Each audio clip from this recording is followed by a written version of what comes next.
Now, localizing quality education in the film and television industry is the name of the game for Kope Makgae.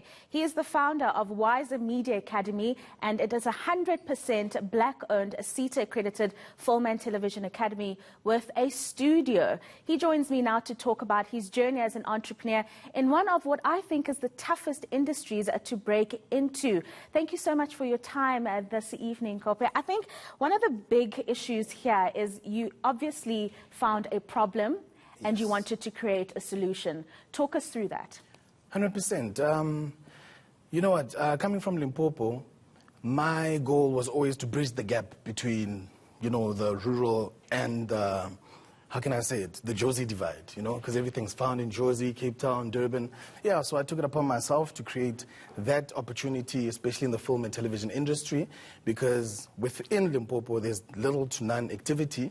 So I thought, hey, you know, let me establish something and keep everything within Limpopo. Because we do have productions that represent Limpopo, but they're not shot in Limpopo. So therefore, you know, job opportunities, the economy doesn't circulate around the youth and so forth. So everybody just wants to go to Joburg. So that's my little...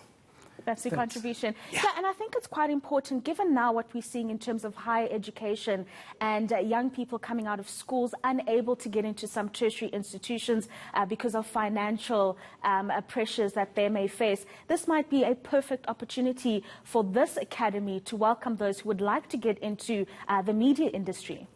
100%. I mean, all we need is just the relative support. I am doing this by myself. I'm 100% funding myself, so my salary from you-know-where goes straight into that. So, yeah, you know, I'm just trying to reach out and say, hey, listen, this is the contribution that I've already made. This is what I've started, so please, you know, you see the efforts. So come in as the institutions, as, you know, government or whoever, you know, and help us help other people. And how challenging has that been, that call to different stakeholders to get on board? Yo, it's challenging. You know, government is not really the easiest of people to reach right now, but education is a priority nonetheless. You know, the bigger challenge was I started this and launched during COVID, you know. I took a risk and I thought, you know what, better now than never, you know. So I'm out there, I'm here, they see me, they can hear me, and they know that we need that help, you know, we need that support. Luckily, on the launch, we had the likes of the MEC of Sports, Arts and Culture, Tandi Maraka, and other stakeholders and other colleagues from the media fraternity as well. So I'm hoping, because I'm a comedian, they don't think I'm trying to be funny. This is really serious, and I'm trying to help other people so they can have the opportunity to have what I have right now. Yeah, serious risks that you've taken on indeed. And has it started to pay off? Do you have a complement of students that have joined the academy? Are they producing some good work and some of the qualifications that they can actually walk away with? Yeah, well, it's dribs and drabs for now.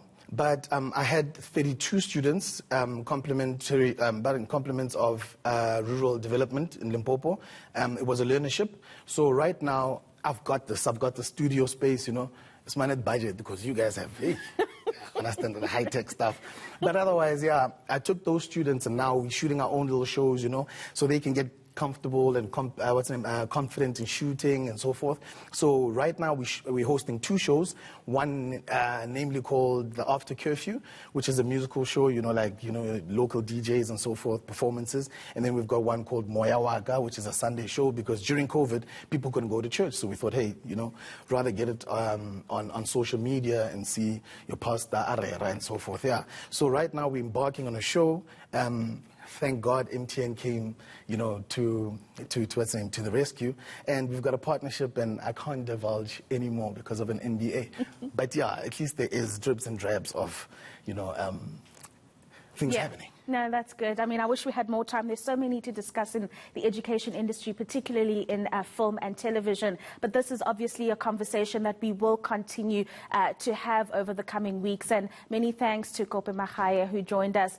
He's the founder of Wyza Media Academy. Sally, very, very interesting initiatives that people are taking out there, the risks that they take in light of COVID-19. And from the looks of it, it looks like it's starting to pay off. Yeah, I absolutely am always so impressed with people who take that entrepreneurial leap. It takes an incredible character and determination, and it's good to see things starting to pay off. Thank you very much, Wyza Media Academy.